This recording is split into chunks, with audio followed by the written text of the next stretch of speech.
For either I think you're Aston, crazy, Mercedes, but or okay. McLaren. I could see one of those three. Not Ferrari. Not Ferrari. Ferrari's going backwards. Yeah, fair enough. Ferrari is a mess. They don't know what they're doing. And next year, I think I know that Sainz's contract is up, and I think Leclerc's is getting ready to expire pretty soon here too. And I can't imagine that he wants to stay with the team that really cost him a championship last season.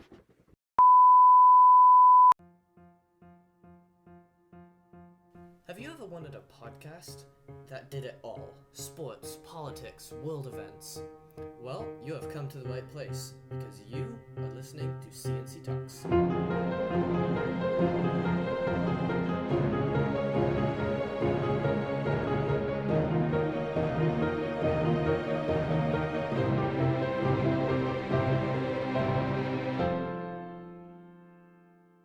Hello, I'm Colin, And I'm Charlie. and this is the C&C Talks podcast, episode 21 of season 2. Just a reminder, as we do every week, we release every Wednesday, and we talk about politics, world events, and sports. It is currently Monday, June 19th at about 9 o'clock Pacific time. Yeah, and real quick before we get into everything, next week it will be a special episode, not a normal episode. So be prepared for that. And with a fairly quick first segment, we'll talk about Trump and the rest of the GOP, talk about Ukraine, we'll talk about the real tragedy going on with the submarine, and a bit more. Let's start with that Trump indictment, Charlie. We talked about this last week, indicted by the Department of Justice, specifically Special Counsel Jack Smith, for a bunch of crimes related to the stolen documents. Well, now he was arraigned in a courthouse last Tuesday, in Miami. Arraignment, basically, he was read the charges against him. His first chance to enter a plea, he pled not guilty, unsurprisingly, and the judge, which was a magistrate judge that was presiding over this particular hearing, set very few conditions, said that he was not allowed to talk with the witnesses for fear, or potential witnesses for fear of witness tampering. And do I That's have it right that he's not allowed to take notes either? not entirely sure about that. I heard something that There, there's something going on with him having notes and something about conditions about him and his team having evidence. yeah, so there's a couple things. First of all, a judge ruled that his defense team needs to go through security clearances because of the nature of the crimes. They regard top secret documents. Another ruling took place is to limit discovery. Discovery is basically where the prosecution has to turn over evidence, or well, the evidence that they have, to the defense, so that the defense can actually prepare a defense. The judge ruled that discovery could be somewhat limited because some of the evidence could also pertain to investigations that are ongoing, including potentially the January 6th investigation. So Trump will not be able to post stuff about what they learn in Discovery online. And yeah, it's kind of what you said, Charlie. But now this case is in the hands of Eileen Cannon, who's she will be the judge presiding over the case for as long as it goes, which is slightly concerning given that she's not just a Trump appointee. She is maybe the most pro-Trump judge in the entire system.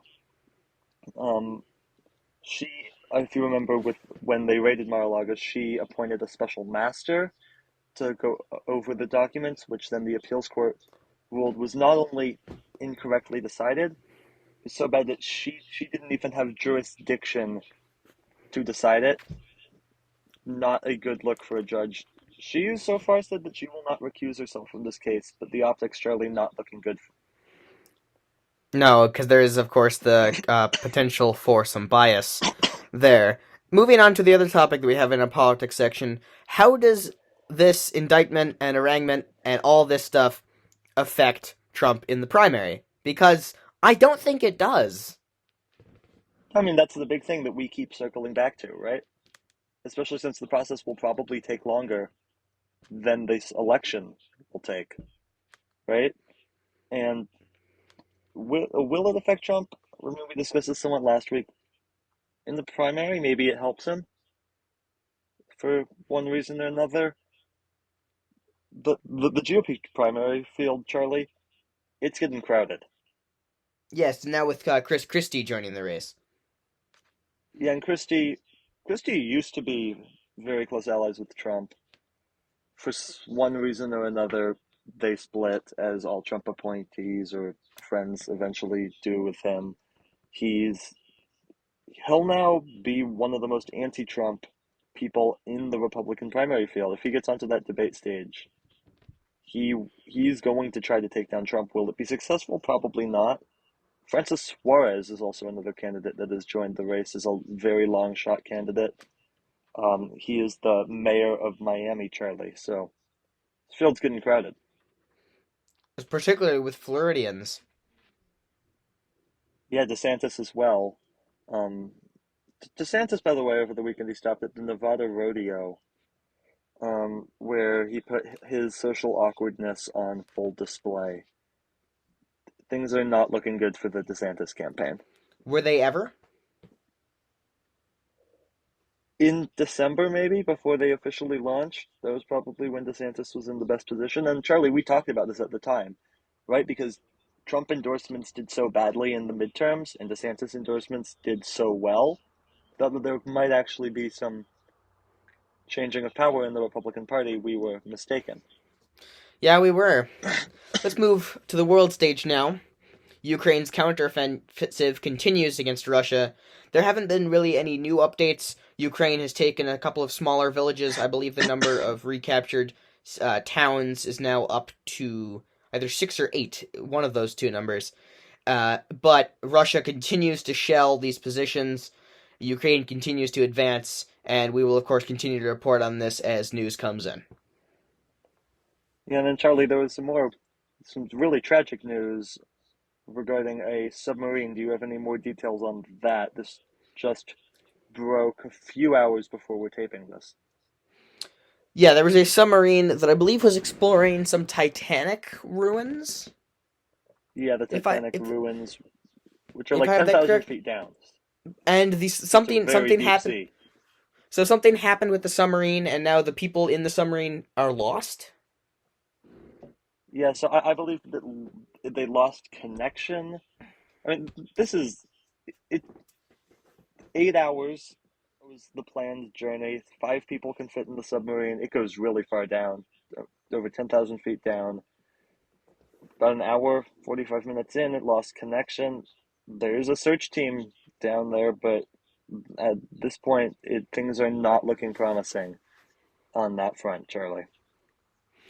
No, unfortunately, they're not looking all too good. That does it for the world events section. You're listening to the C&C Talks podcast. Thank you for listening. Let's move on to sports.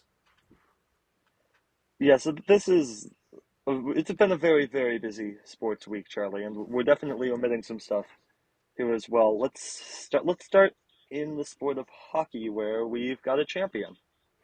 We do. The Las Vegas Golden Knights are your 2022-2023 Stanley Cup winners.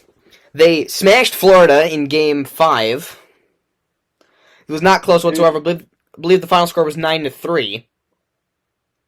No, and it was kind of representative of several other games in that series as well. So not close. For now, Vegas rules on top of the league, and we are looking forward to next season. I think that the Kraken, Charlie, have a very good shot next season to potentially get to the Stanley Cup Finals. I don't know if they will, but I feel like they're one of the favorites, and this now making me look forward even more to the Winter Classic coming at T-Mobile Park. We shall see in January. Speaking of baseball stadiums, the Nevada State Legislature has passed a proposal for the Oakland A's stadium in Las Vegas. It's been signed by the governor. And it's been signed by the governor, so this will now be happening. Is this a giant waste of money? Yes. Are Oakland fans absolutely? Are Oakland fans really upset? Absolutely. Is the team still going to be garbage because their owner is a horrible person? Yep. Absolutely. Does this Very change well. anything other than the location of the team? No. No, it doesn't. Yeah, I want to talk about this a little bit because something else that we saw Tuesday night, Charlie, was that reverse boycott the A's fans planned, where they got nearly 30,000 people to come to the ballpark to basically show, hey, we're not the problem here. There's a fan base in Oakland, a very loyal fan base, but you have a terrible stadium and a terrible product on the field. And right, if you fix those problems, we will come to the games in Oakland. And there was a lot of money that Oakland was willing to give the A's for a new stadium. That did it. Oakland or the A's are not interested in it. And you know what Rob Manfred said? When asked about the No, reverse what did he boycott, say? What did he say? he said like, "Oh, I think it's great that in Oakland they had what is this year a below average crowd." Great, good for him. A couple things on that. First of all, it was a well above average crowd for a Tuesday night game. Second of all, that's a really asinine thing to say. People of Oakland are hurting. They're about to lose their Oh, third sports team in the last 5 years or so. Yeah, no, that's definitely And true. And I want to get back to a and point you said finally, earlier when yeah, you go ahead. said that the team was bad. They're bad intentionally, and that's the scary thing. I think the city and the team and the fan base would be able to accept if the team was bad. Every team has a couple of bad seasons, but the A's are bad intentionally, so their owner can make money. Yeah, and yeah, my final point though, with the stadium, is the amount of people that came out to the game in Oakland was almost the capacity of the proposed stadium in Vegas. So where's this additional money going to come from? Right, and let me tell you something. Las Vegas is not that it's a small market and a relatively poor market. The money in Vegas comes from all the people coming in and on a random Wednesday night in May, they're going to go to a casino and watch the NBA playoffs. They're not going to go to a Vegas A's game. So where's the money going to come from for the A's in Vegas? I don't know. And the other question that I have is, are they going to keep the name A's? I believe so. Huh? It's That's a bit surprising to me, actually. it's an unbelievable tragedy and one that is solely on the league. And they're basically saying like this could happen to any team if the league decides that it would be more profitable to put a team elsewhere. We already Right? lost our basketball team. MLB, please don't take our baseball team away now. Right? You two could be next. Hey, Tampa Bay. Tampa Bay, you're probably going to lose your team in a few years. Milwaukee, for some reason, Manfred doesn't like your very nice stadium. You might lose your team. Arizona, Phoenix, you might lose your team because your lease on your stadium is expiring in a few years.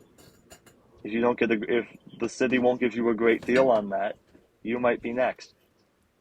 Right? At some point, every baseball fan, or really any sports fan, they've got to come together and just say, it's enough. And I think that there are still steps that could be taken to prevent a move to Vegas for the A's, but it's not a good look, and it's not something that we want in our sports. Oakland is absolutely a sports town. Yes, it is. Now let's move on to the MLB All-Star ballots. Colin, who you got?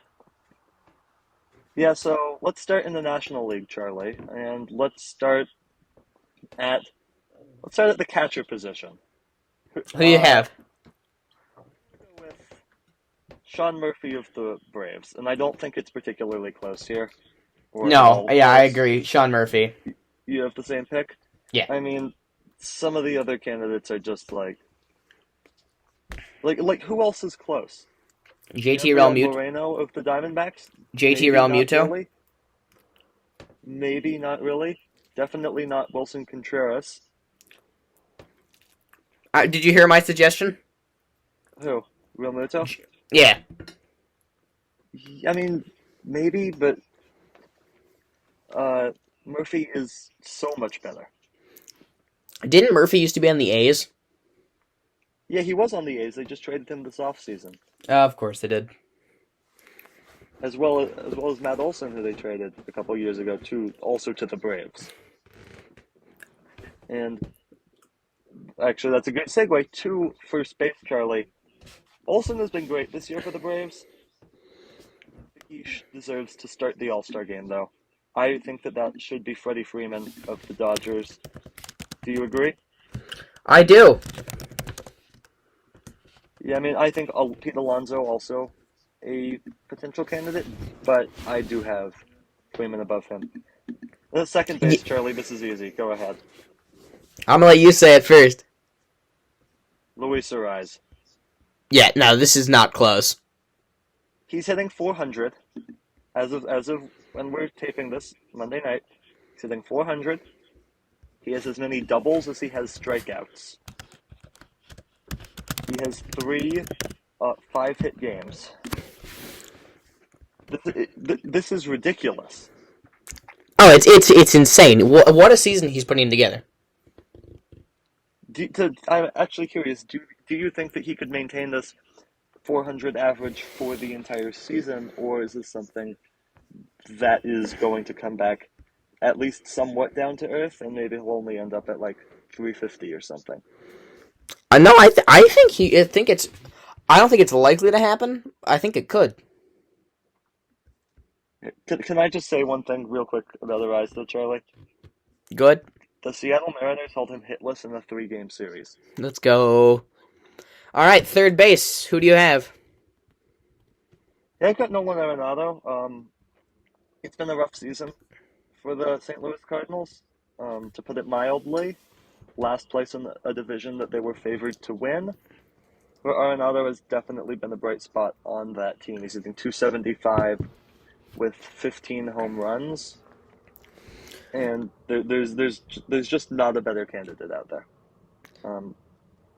This Austin Riley comes close, but not close enough. this is actually one. This is the first one actually that we disagree with. Yeah.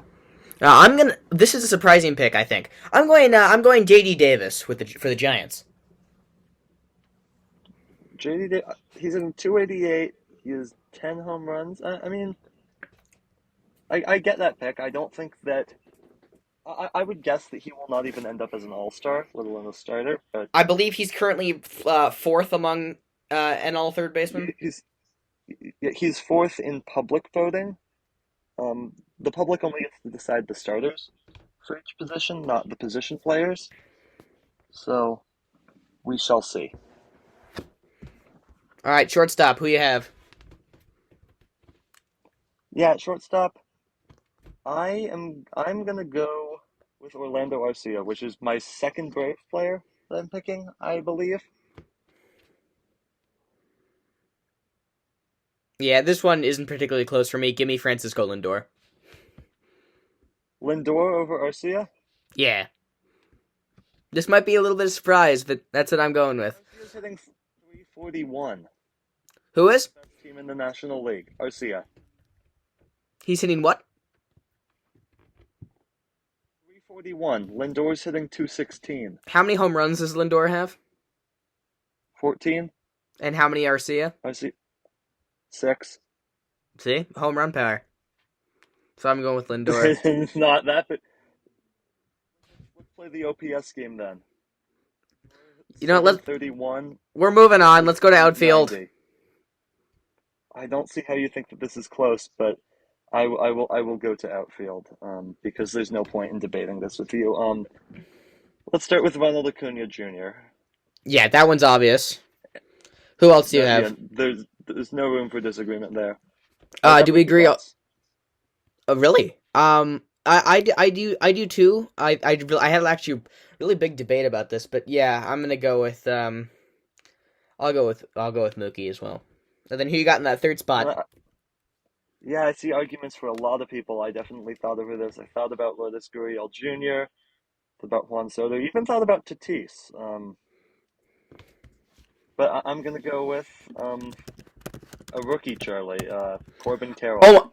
Oh my God! You are also going with Corbin Carroll, as am I. Corbin Carroll is just on another level right now. And hey, he was born in, 304 with 16 home runs. That's not supposed to happen. also something that I think is cool about Corbin Carroll. Born in Seattle, went to Lakeside. Sure. I did not know that. Are you sure? Yeah, no, I'm looking at his MLB.com page. No, that is quite cool. All right. Finally, the designated hitter in the National League. Who's your pick? Ooh. This is difficult. It's between Martinez and Harper for me. I'm gonna go JD And Martinez. I'm going JD Martinez. I'm going with neither of them. Who are you going with? Give me Travis d'Arnaud, another Braves Okay, player. what is it with you in Atlanta? I All right, actually have no love for the Atlanta Braves. I have nothing against them, but I really like the season that d'Arnaud is putting together. all right. Let's go to the American The League. Atlanta offense right now is ridiculous. All right, let's go to the American League. Yeah, the American League. We'll start with catchers. Who do you have? Adley. See, here's the thing. There isn't another option, Charlie. It's Adley Rutschman. No, there is. You're not gonna like it, but there is. I'm gonna be the worst kind of all-star. I'm gonna be the worst kind of all-star voter, and I'm gonna try to rig it for my team. Give me Cal Raleigh. Objectively, Adley Rutschman is better than Cal Raleigh.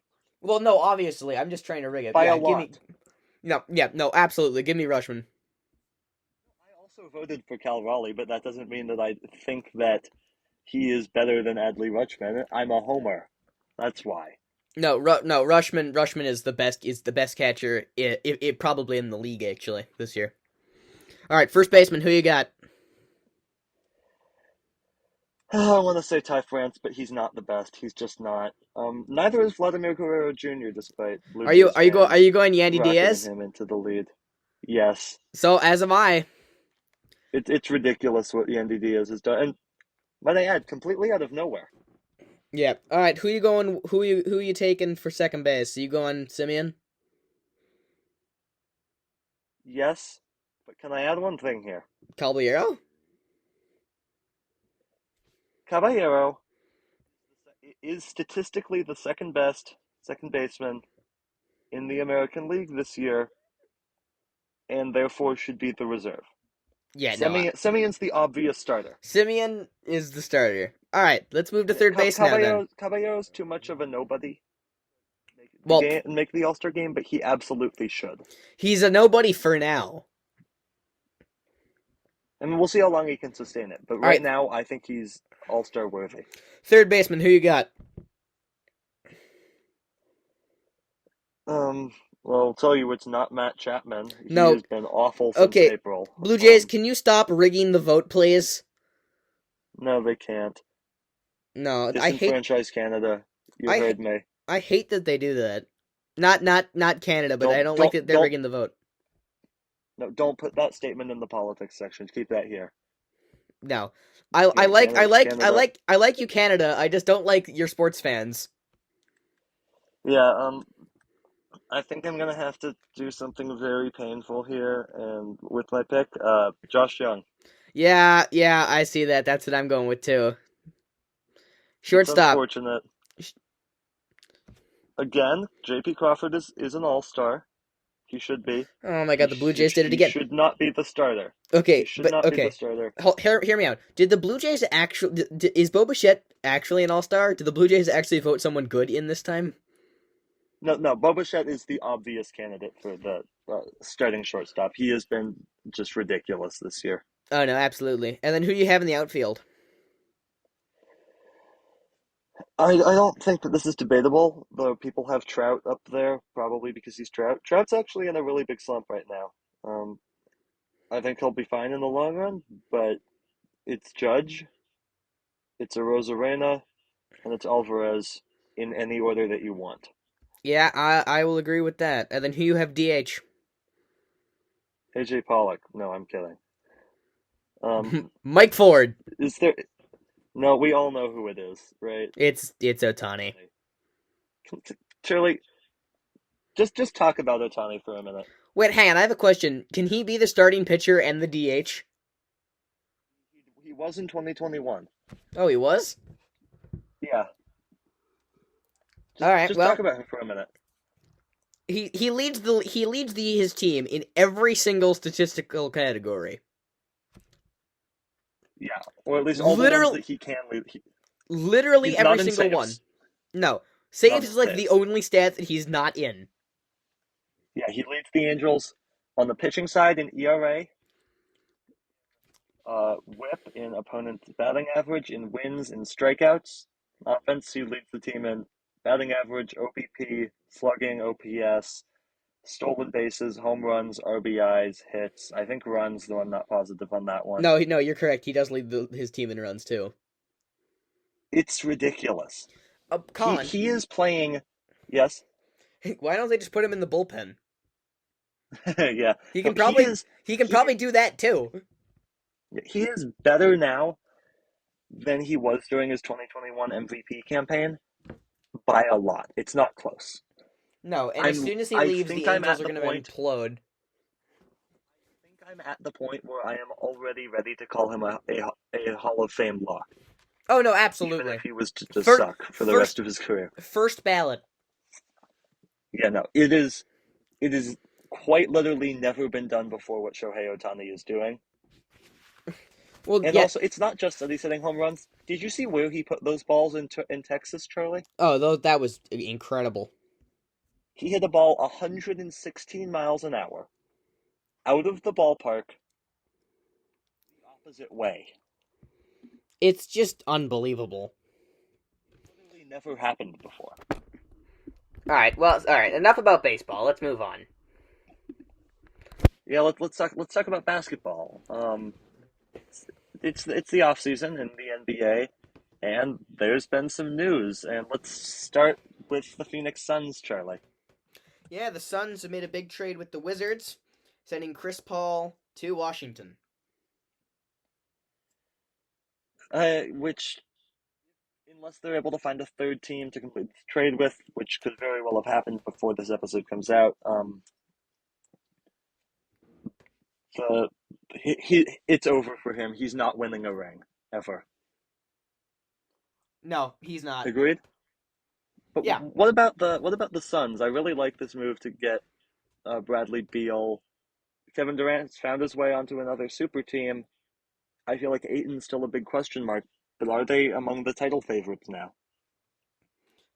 Considering that I have no trust at all in the Lakers or the Warriors, considering what's happening with Draymond Green, I think if they can beat the Nuggets, which I think if the Nuggets don't make any improvements, which I don't think they will, then I think I would say the top two definitely in the West would be Phoenix and Denver. The only question mark at this point is, can Phoenix beat Denver? At full strength for both teams, I still think the answer is no. It's close. Yeah, it's definitely. I agree. It's a lot closer, certainly, but I just don't think so. I think that the answer is no as well. Again, I mean, I hope we get another Phoenix Denver series next postseason with both those teams at full strength. Still think that Denver, on paper, has the edge, but I mean, anything can happen in a 7-game series. I mean, Miami never statistically had the edge ever. Correct, and they blew through Milwaukee and Boston. And the Knicks. And the Knicks. All right. Ja Morant got suspended. Is anyone surprised? No, they're not. And I'm curious what you think about the length of this suspension, Charlie. It's just 25 games. Many people expected it would be at least 30. And it seems like, to me, there's reports that people in his camp still think that it's just that the league's out to get him. It still seems like he's taking just about no accountability for his actions. I don't think he's actually learning anything. What's your take on this? Well, if he doesn't learn anything, he'll just get suspended again. He needs to take responsibility, and he needs to stop hurting his team. And himself. I mean, like, quite honest, like, this is very damaging, not just for his career, but for his health and safety. Oh, absolutely. Now moving on to Draymond Green, who was having some problems with his contract in Golden State. Can we get a little bit more on that? Yeah, so he's opted out of his deal. He had an opt out 1 year left on his contract. Sounds like Draymond is still interested in playing for the Warriors. He would just like to do it with likely a max deal. We'll see if the Warriors are willing to give it to him. I imagine that they are, obviously under new management now. Now Mike Dunleavy, the new GM of the Warriors after Bob Myers left that franchise. He's going to be a very highly sought after player. I consider the Warriors the favorite for him. We'll see, though. Yes, we will. Now, moving on to a subject that we still need to release that compilation at some point, Colin. But moving on to the Canadian Grand Prix. Sure. Mixed up grid It for definitely exists. we had for the second year in a row, we had a mixed up grid in Canada with a lot of cars out of position. Hulkenberg pretty far up the order, as well as Perez and Leclerc down after being knocked out in Q2 due to tire mismanagement. Anyway, not much of a surprise. Verstappen won again. Of course. But some encouraging signs, and both Hamilton and Alonso finished within 15 seconds of him, meaning that Red Bull advantage is slowly beginning to close.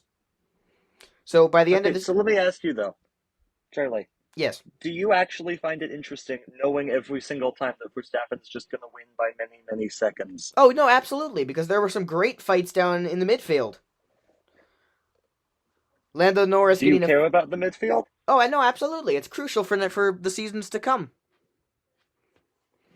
Norris got a 5-second penalty. There was a great battle between the two McLarens. The Alpines were in the mix. We even had Alex Albon and the Williams, widely considered the worst car on the grid, hanging in there in 7th, finishing the race there and winning himself driver of the day. Okay, but if you're being honest, when is the next time? Like, what year is the next time that Red Bull will not win the championship? It's several years. No, I could conceivably see it next season. For either Aston, Mercedes, or McLaren. I could see one of those three. Not Ferrari. Not Ferrari. Ferrari's going backwards. Ferrari is a mess. They don't know what they're doing. And next year, I think, I know that Sainz's contract is up, and I think Leclerc's is getting ready to expire pretty soon here, too. And I can't imagine that he wants to stay with the team that really cost him a championship last season.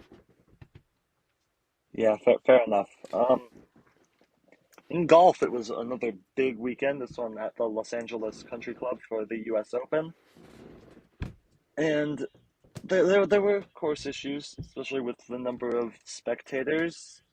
None of the players really liked the course, but the tournament must go on, and won by Wyndham Clark, who won his first major, beating Rory McIlroy by a stroke in what was just a phenomenal final round. Both of those players going down to the wire as Ricky Fowler fell out of contention. Scotty Scheffler also finishing near the top.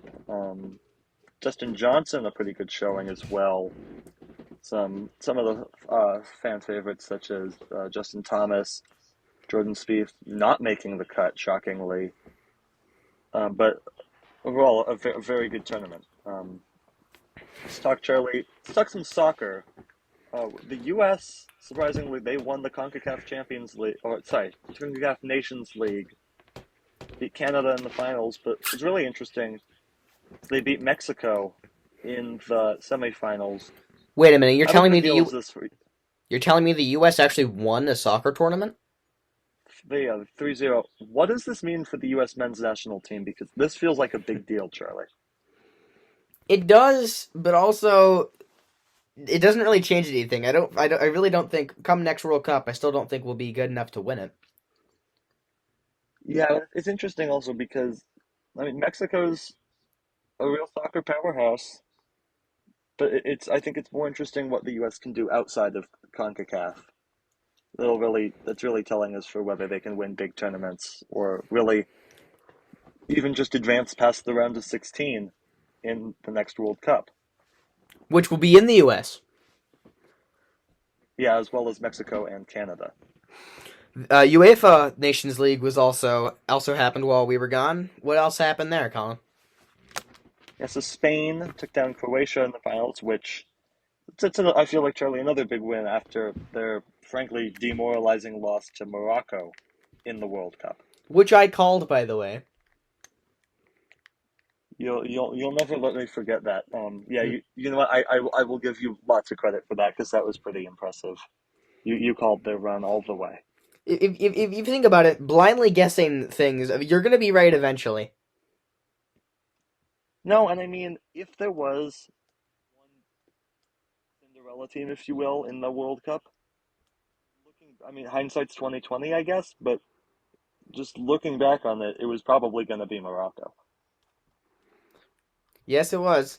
Let's finish with a story on the different side, shall we say?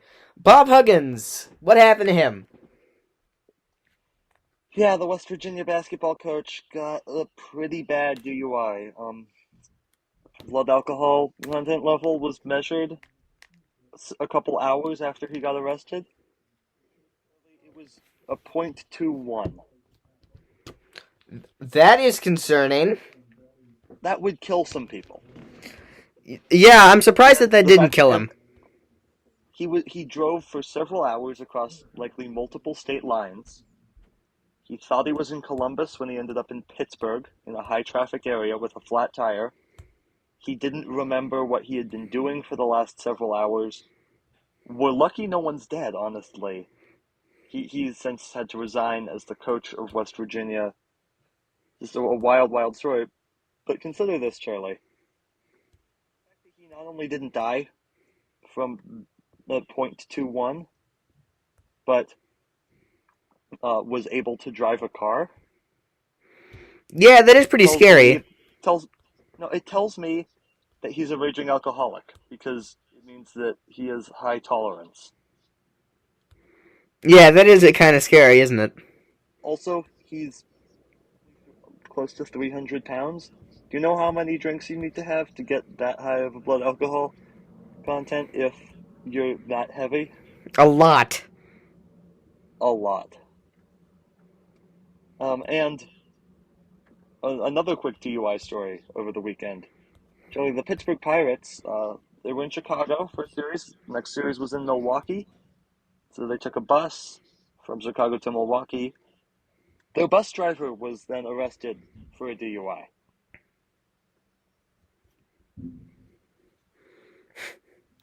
Alright, I think we're done here. With some wild, wild stories. Sure you subscribe. Episodes every single Wednesday wherever you listen to podcasts. Of course, we're off next week with a special episode. Website cctalks.net with everything you need to know about the show. And of course, you can call us with questions. 360-389-2630. Again, that's 360-389-2630. And of course, you can follow us on Twitter at CC Talks Podcast. For our producer Morris, our production designer Zack, and our proof editor Drake, I'm Colin. And I'm Charlie. We will see you not next week. We'll see you soon. Thanks for listening. Well, I'll see you next week because of After Hours.